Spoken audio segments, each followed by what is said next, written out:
Një nga mediat më të rëndësishme investigative jo vetëm në Holand, por edhe në Europë, Ndiq Paran, Follow the Money, ka publikuar një investigim të fortë për qeverinë e Edi Ramës. Sipas medias së njohur, ky shtet në drejtimin e Ramës po rrezikon Europën, por Brukseli ka mbyllur syt për këtë. Gjatë një nate të ftohtë tetori në vitin 2013, policia ndaloi një Audi A8 të zi në Fier, një qytet në jugperëndim të Shqipërisë. Për javë me radhë, agjentët ndoqën makinën për shkak të dyshimeve se trafikantët e drogës e përdornin Audin. Atë natë, inspektori i policisë Dritan Zagani i dha ekipit të tij urdhër që ta dërgonin mjetin në komisariat. Pasi mbërritën atje, Zagani kuptoi se nuk do të ishte e thjeshtë të arrestoheshin pasagerët për trafik droge. Shefi i tij ndaloi agjentët që të kontrollonin makinën. Problemi thuhet se makina i përkiste njërit prej figurave më të fuqishme të vendit, ministri të brendshëm të atëhershëm, Samir Tahiri. Në vend që të vepronin fort kundër krimeve të mundshme të drogës, prokurorët nisën hetimin ndaj inspektorit Zagani e akuzuan se kishte vepruar jashtë kompetencave. Tani më shumë se 10 vjet më vonë, nga një vend i sigurt dhe me një identitet të ri, Zagani shpjegon se gjatë dekadave që punoi në polici, ka parë se krimi i organizuar është lidhur gjithnjë më shumë me shtetin shqiptar. Zagani, zeshkan dhe i veshur thjesht, me një kapele të ulur mbi ball, flet shpejt. Gjërat për cilat kisha më shumë frikë kanë ndodhur. Tregon ish polici për Follow the Money, duke marrë një gllën kafeje në një kopsht të qetë në Zvicër. Vendi im është bërë një narkoshtet. Mafia shqiptare është infiltruar në qeveri dhe sipas Zaganit, kjo ndodh kryesisht për shkak të kryeministrit aktual, Edi Rama. Rama i siguroi Partisë Socialiste një mandat të 4 të paprecedent në zgjedhjet e këtij viti, të cilat sipas vëzhguesve janë njollosur nga parregullsitë. Një pjesë e fushatës së Ramës ishte për ta paraqitur atë si politikan pro-evropian që vlerëson sundimin e ligjit, në duke ai është një mbështetës i plagtë i përpjekjeve antikorrupsion dhe antidrog. Në shtator, qeveria krijoi një ministër AI për ta bërë Shqipërinë një vend ku prokurimet publike janë 100% të lira nga korrupsioni. Por hetimi i Follow the Money në bashkëpunim me partnerin e mediave Blast tregon se krimi i organizuar ka mundur të lulëzojë gjatë 10 viteve të sundimit të tij, me pasoja katastrofike për pjesën tjetër të Europës.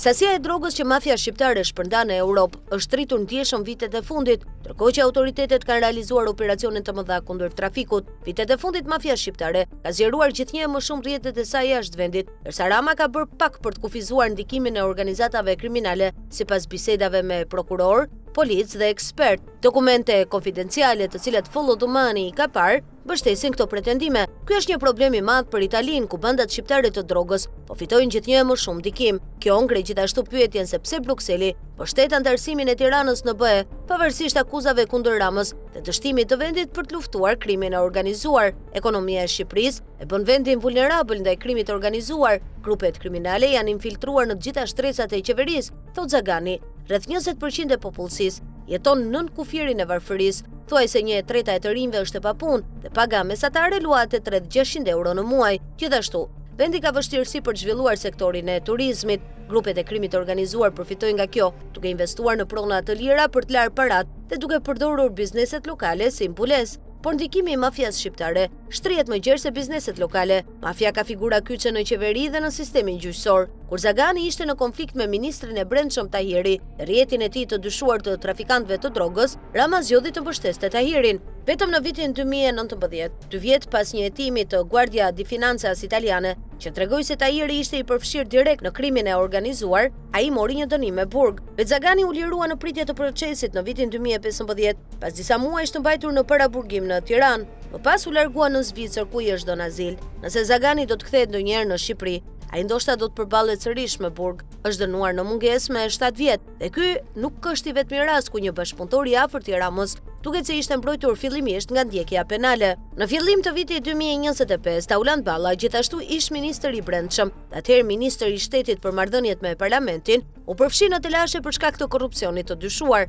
Gjatë kohës si ministër, ai ishte gjithashtu udhëheqësi politik i Partisë Socialiste për diasporën dhe përgjegjës për përfaqësimin e interesave të shqiptarëve jashtë vendit. Me 2.5 milion shqiptarë që jetojnë jashtë, vendi ka thuajse po aq njerëz jashtë kufive sa brenda. Punonjësit e Ballës kapën duke ofruar rreth 60 euro për votat e shqiptarëve në Britaninë e Madhe. Në shërbimet policore evropiane, Balla njihet. Emri i tij u shfaq gjatë një hetimi global për rrjetin e komunikimit SkyCC. Ky operacion, i udhëhequr nga disa shërbime policore evropiane, synonte të ndërpriste telefonat satelitor të koduar që përdornin kriminalët për të komunikuar në mbar botën. Kur autoritetet fituan qasje në biseda, panë që Balla ishte në kontakt me trafikant droge. Kjo u evidentua nga një fragment transkriptimi i publikuar nga media lokale Lapsi. Kryeministri i Shqipërisë mbrojti ballën dhe e mbajti në detyrë për Follow the Money, një zëdhënës i qeverisë shqiptare i mohon të gjitha akuzat. Akuzat për korrupsion nuk kanë kaluar pa u vënë re nga popullsia. Në indeksin e perceptimit të korrupsionit të Transparency International, vendi renditet aktualisht në vendin e 80 nga 180, duke bërë një nga vendet më të korruptuara të Europës,